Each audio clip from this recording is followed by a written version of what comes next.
All right, we're out here on a nice sunny Alaskan day. I got this T474 hydrostatic drive. I bought it a few weeks ago, brought it back home up here to Alaska from Arkansas. It was a hell of a trip, but I saved quite a bit of money by going down and getting this tractor.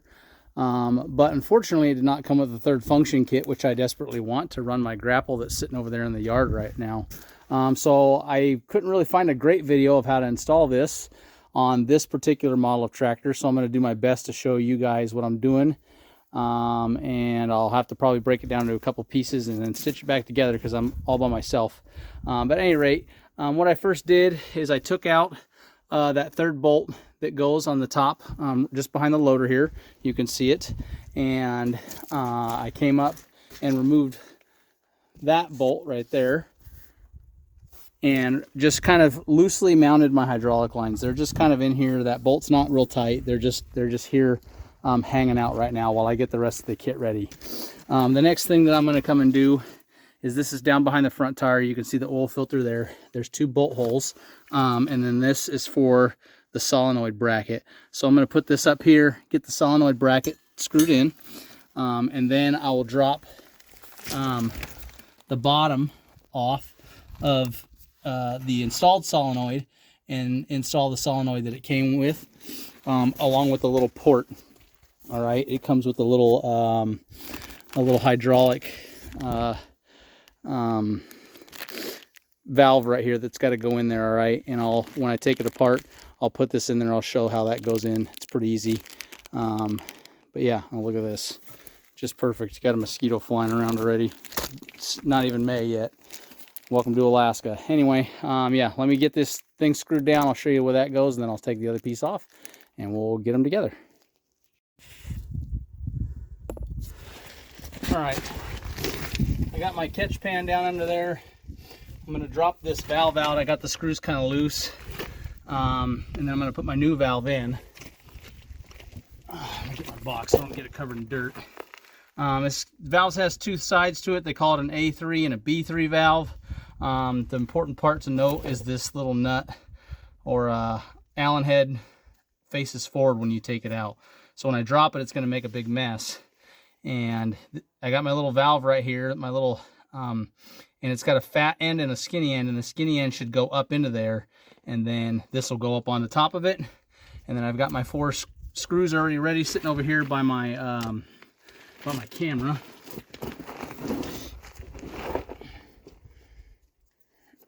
Let's put this over here.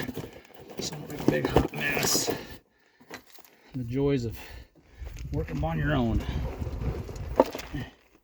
in the dirt.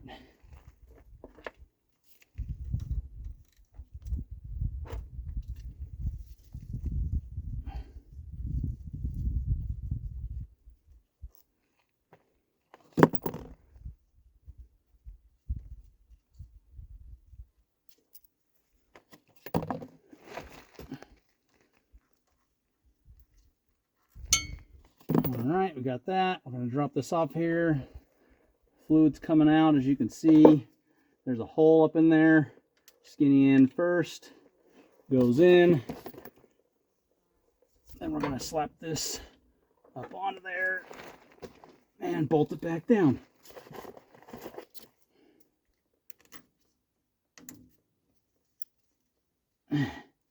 Pretty simple, just messy.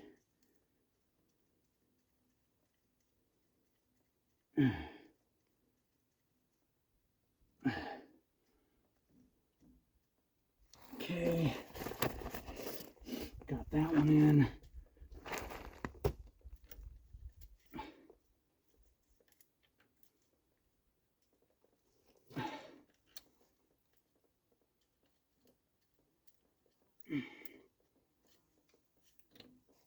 All right.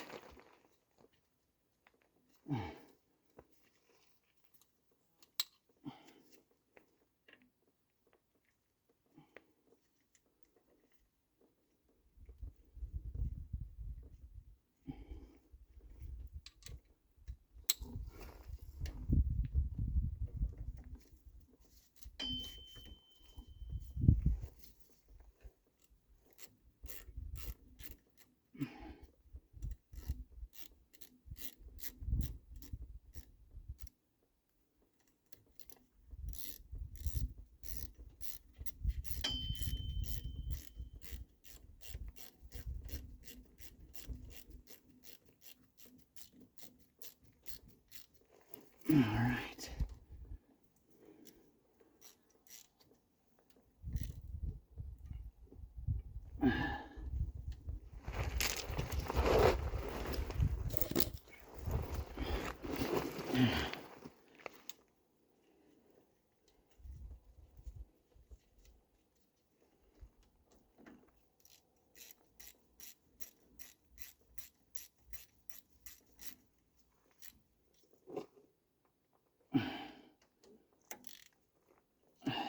Okay.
Everything's covered in hydraulic fluid, so it's real slippery.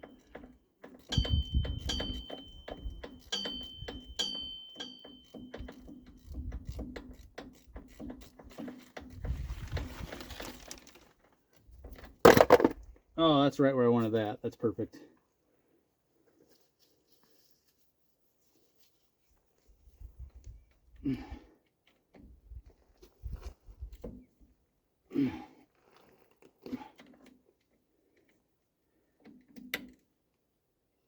All right.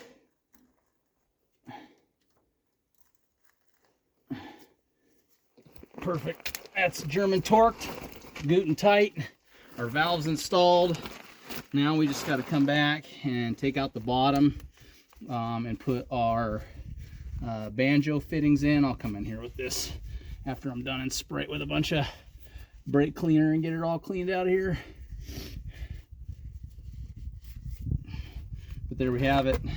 I didn't lose very much hydraulic oil. I don't know, maybe a half a cup, if that.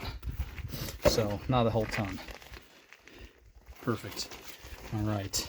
The next thing is on the bottom of this valve right here, there's two little ports for our banjo fittings. Probably don't have the right size. I'll get those loosened up while I go and get everything ready off screen.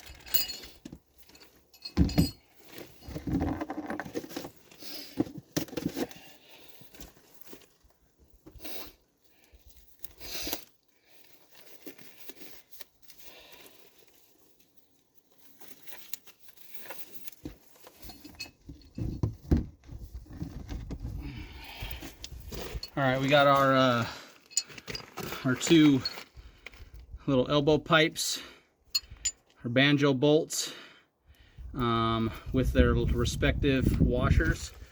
There's two, all right, on each of them. These are pretty important, don't forget them. One on top, one on bottom, like this, okay? Put these back in this box so they don't get covered in crud. It's always the bad part about working outside. I'd take it in the garage, but I pulled my truck apart and it's in there right now. All right, one on top, one on bottom. Those are ready to go. Okay. Now we can take our plugs out down here and run those up in there. I've got my hydraulic lines already out of the package over here on the side. And then we'll get those put on.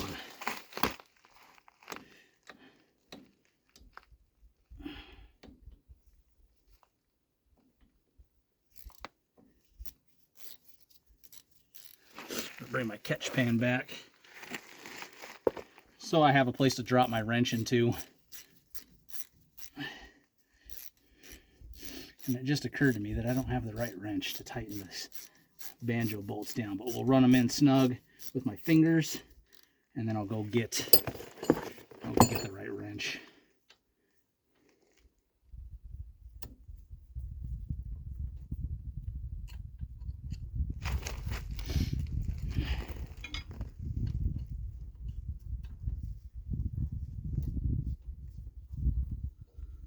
Okay, on the 474, these come out the back. They don't actually go up underneath the bracket unless you have no cab. If you have no cab, your valve will sit straight up and down, whereas if you have a cab, it's tilted back. So that's really the only big difference.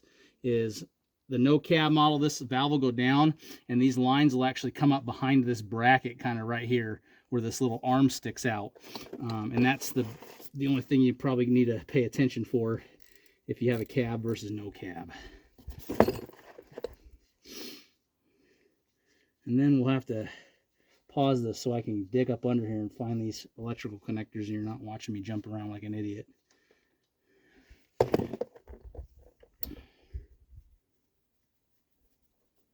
All right, those are in there. We'll just kind of snug them down and I'll go get the right wrench.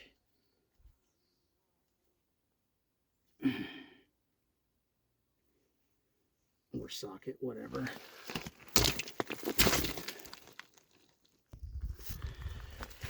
All right, so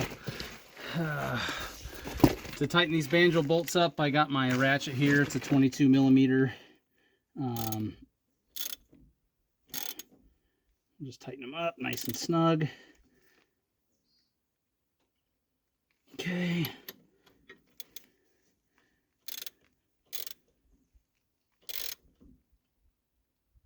All right, that's good. And I've got some Teflon pipe tape here for these guys, so we can put the fittings on, the quick disconnects. I'll put a little bit on there.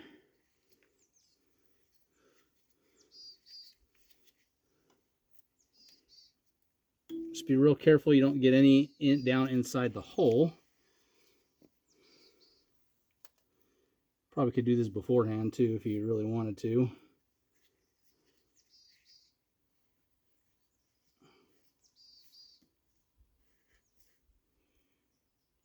If you wanted to save yourself a little bit of headache while you have some more space. All right. And we got our quick disconnects here. These will go right here. Oop. Drop it right in my bucket of hydraulic fluid again. Move that out of the way.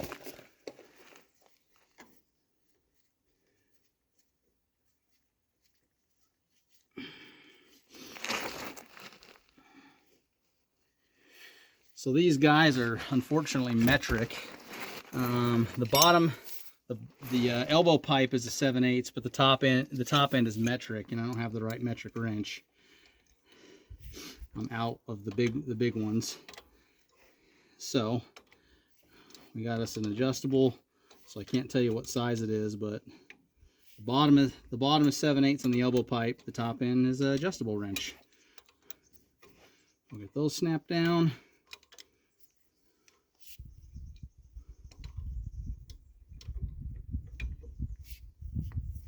Nice and tight.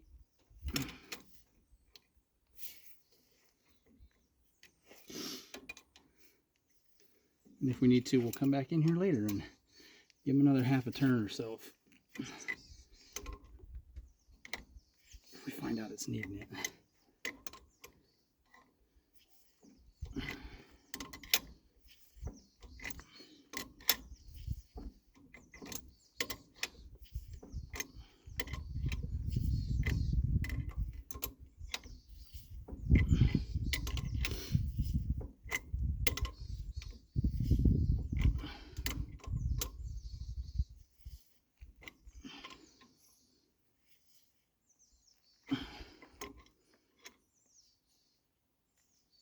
Okay, that's pretty tight. Let's do the other one real fast.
All right, we got those on.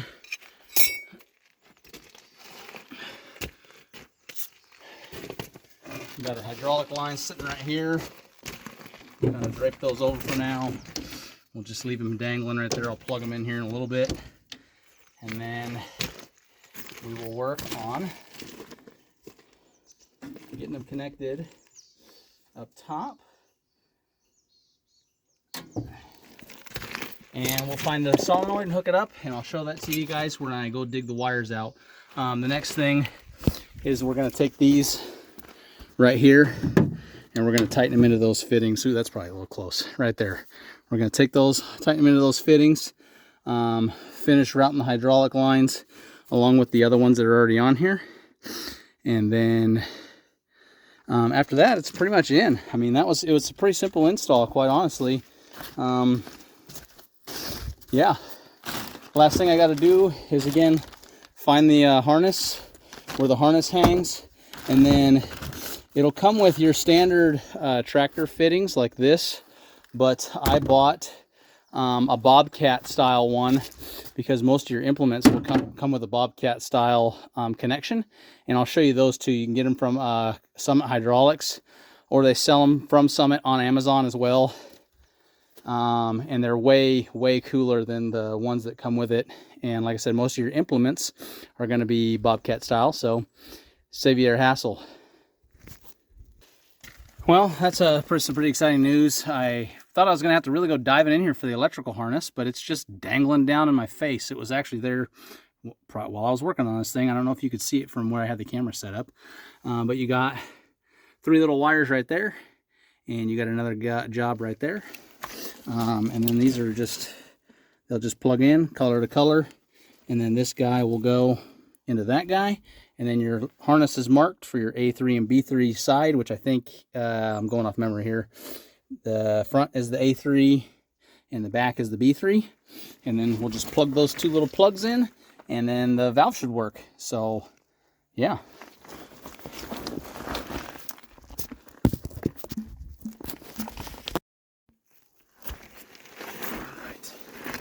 And I'll come back in here with some zip ties and clean all this stuff up.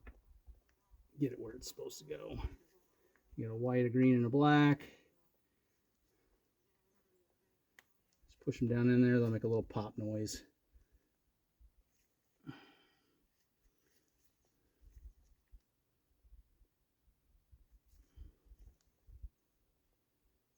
There we go. Those are all hooked up.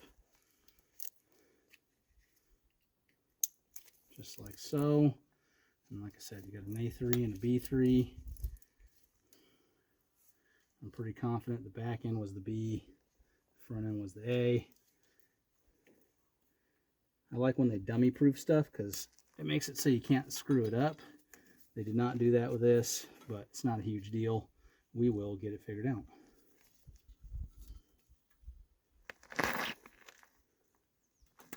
There you go. That was that simple. Like I said, I'll do some cleanup on this.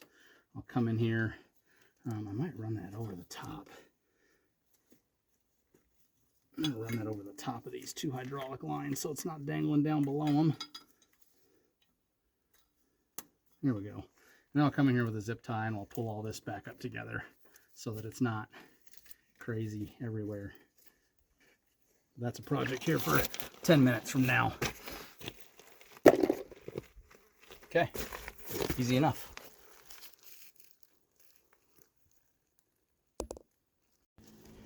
All right, as promised, we got the doodads installed. Came up here, zip tied everything back together. You can see B3, A3 solenoid, but lines are connected. This was really tight with the cab, and as you can see, there's a door here, and that's going to get in the way if I want to open. This isn't the door that you get in and out, but if I do want to open that door, they're extremely tight up against it. I'm going to have to make sure that I watch that and maybe pull them over here, but that was very tight to get on. The last thing I got to do is put on my front end connector, and like I told you, I'd show you these Bobcat style Summit connectors. There they are, FF12F08N3224. I think these are 1/2 inch. NTP is what they went off of. It'll go by your implement. The important part is they go by the measurement on the face. The standard ones are 0.95 across the face of this female plug, and I can't remember what they are on the outside of this, a little over 1 inch, but they fit inside of each other. So, and they come as a kit too. So I just measured this one with a set of calipers. It was 0.95. That'll be the one that fits your most standard Bobcat implements. So I'll throw those on the front of that, and then my third function kit will be installed, and then I just have to run the hydraulics, run the shit out of them to get all the air out of it. I put a hydraulic top link in the back as well. You can see that there, so I'll have to run the air out of that as well, and then she'll be good to go.